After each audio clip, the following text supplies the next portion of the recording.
Ada orang bertanya kenapa jangan mengundi PH. Maka saya ingin menyatakan di sini bahawa PH ini dikuasai oleh DAP. Buktinya 8 kerusi yang baru dimenangi oleh PH di Johor, 6 adalah DAP, 1 PKR, 1 Amanah. Di Negeri Sembilan ini PH, di komponen PH ada 15 kerusi, 11 adalah daripada DAP, 5 PKR, 1 Amanah. Kemudian kalau kita melihat negeri-negeri yang lain, Selangor DAP 15, PKR 12, Amanah 5. Pulau Pinang DAP 19, PKR 7, Amanah 1.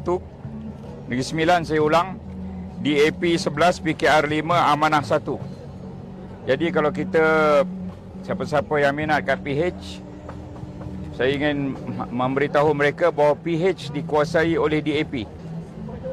Dan di peringkat persekutuan di Parlimen, kerusi PH 8 Amanah, 23 PKR, 40 DAP.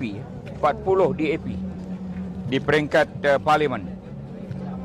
Oleh itu saya ingin menyatakan kalau mengundi PH berarti menguatkan DAP. Sama ada di Negeri Sembilan inilah khususnya kerana kita sekarang sedang berada dalam pilihan raya di Negeri Sembilan. Jadi saya harap pengundi-pengundi boleh memilih parti Cina yang lain, iaitu MCA.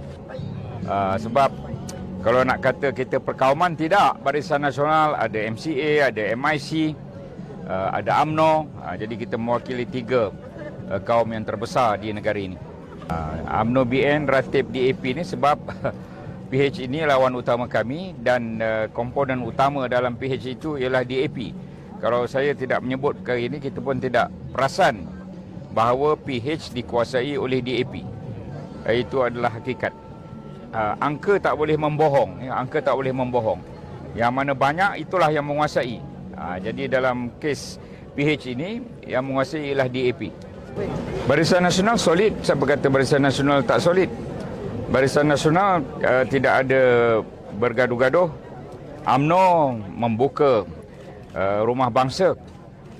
Kalau kita nak lihat PKR sendiri berpecah, bukan? Dengan kem Rafizi berlawan di dalam, Rafizi sampai keluar. Jadi yang solid ialah UMNO dan BN, bukan mereka.